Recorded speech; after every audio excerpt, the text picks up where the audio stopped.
Hello मेरे प्यारे मित्रों, कैसे हो आप लोग। आई होप कि एकदम मजे में ही होंगे। तो आज की वीडियो में मैं आपको बताने वाला हूँ एक ऐसी बाइक के बारे में जो कि बहुत ही कम प्राइस में आती है और इस बाइक का लुक्स तो इतना औसम है कि आगे आप वीडियो में खुद देख लेना। और अपन इस बाइक का कंपैरिजन भी कराने वाले हैं। पता है किस बाइक से? यामाहा की R15 वर्जन 4 से, जिससे आपको भी पता लग जाएगा कि इन दोनों में से सबसे बेस्ट बाइक कौन सी है। तो हम जिस बाइक की बात करने वाले हैं उस बाइक का नाम है GPX Damon GR200R। और आज हम इस बाइक के सभी फीचरों को जानने वाले हैं कि ये कितने प्राइस में आती है और कितने तक जाती है और कौन से देश की है। आई मीन किस कंट्री ने इस बाइक को डिजाइन किया है। तो सबसे पहले इस बाइक को डिजाइन किया है थाईलैंड कंट्री ने। चलो अच्छा हुआ कि चाइना की नहीं है, वरना खटखटाती पहले चलती बाद में। और भाई इसके लुक्स पे तो नजर डालिए कितनी प्यारी है ये बाइक, क्योंकि ये कुछ KTM RC200 जैसी दिख रही है, लेकिन ये बाइक उसकी तरह छपरी तो बिल्कुल नहीं है। और इस बाइक को जो चीज सबसे यूनिक बनाती है वो है इसका फ्रंट फेस और इसकी हेडलाइट, जिसको तो हम किसी बाइक से कंपेयर कर ही नहीं सकते।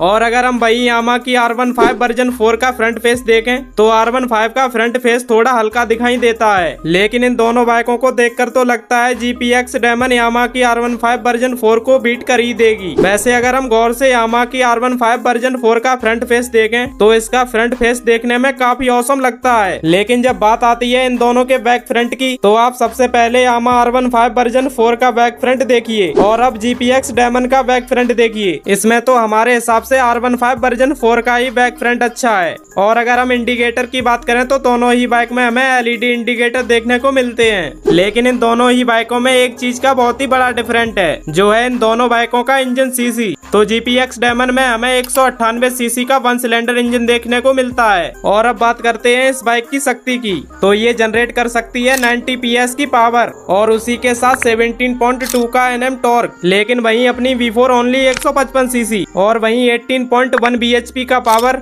14.2 का Nm टॉर्क जनरेट करती है। इंजन सीसी और पावर के मामले में तो V4 हारती हुई नजर आ रही है, लेकिन क्या इन दोनों की रेस हो तो V4 इससे हार सकती है? तो चलिए वीडियो की लास्ट में वो भी क्लियर कर लेंगे, लेकिन उससे पहले इन दोनों ही बाइक में हमें 6 गियर देखने को मिलते हैं। और इन दोनों बाइकों का फ्यूल टैंक भी बिल्कुल सेम है, जिसमें आप 11-11 लीटर पेट्रोल भरवा सकते हैं। मुझे पता है कि GPX Damon ने V4 से ये चीज कॉपी की है। अरे बाप रे, ये तो धोती खोल रहा है। लेकिन इन दोनों ही बाइकों में कुछ चीजें तो अलग अलग देखने को मिलती हैं, जो कि इन दोनों ही बाइकों को एक्सपेंसिव बनाती हैं। तो सबसे पहले निगाह डालते हैं इन दोनों बाइकों के माइलेज पर, जो कि GPX Damon 35 kilometre per hour का माइलेज देती है। लेकिन अगर हम यामाहा की R15 वर्जन 4 को देखें तो हमारे हिसाब से स्पोर्ट बाइकों में सबसे ज्यादा माइलेज यही बाइक देती है, जो कि 45 किलोमीटर पर आवर से भी ऊपर का माइलेज देती है। अब हम देखते हैं वर्जन 4 की डिस्प्ले, जो कि हमें पूरी की पूरी डिजिटल दिखाई देती है, जिसमें हमें ब्लूटूथ कनेक्टिंग भी देखने को मिलती है। और अगर हम वहीं GPX Damon का डिजिटल मीटर को देखें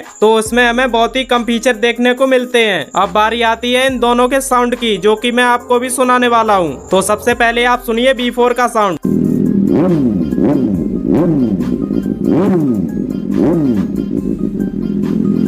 और अब सुनो GPX Damon का साउंड। इन दोनों बाइकों में किसका साउंड खतरनाक है वो तो आपको ही कमेंट में बताना है। लेकिन अगर हम वहीं सेफ्टी की बात करें तो V4 में हमें ज्यादा सेफ्टी देखने को मिलती है। और अब हम बात करने वाले हैं इन दोनों बाइकों की रेस के बारे में। तो क्या आपको लगता है कि ये V4 से आसानी से जीत जाएगी? लेकिन मुझे तो ऐसा बिल्कुल नहीं लग रहा। तो सबसे पहले हम बात करें GPX Damon की स्पीड कितनी है, जो कि 145 किलोमीटर पर आवर है। लेकिन वहीं V4 150 भी क्रॉस कर जाती है, तो ये GPX को आसानी से हरा देगी। और अगर आप यहाँ तक आ ही गए हो तो वीडियो को लाइक करके चैनल को भी सब्सक्राइब कर दो।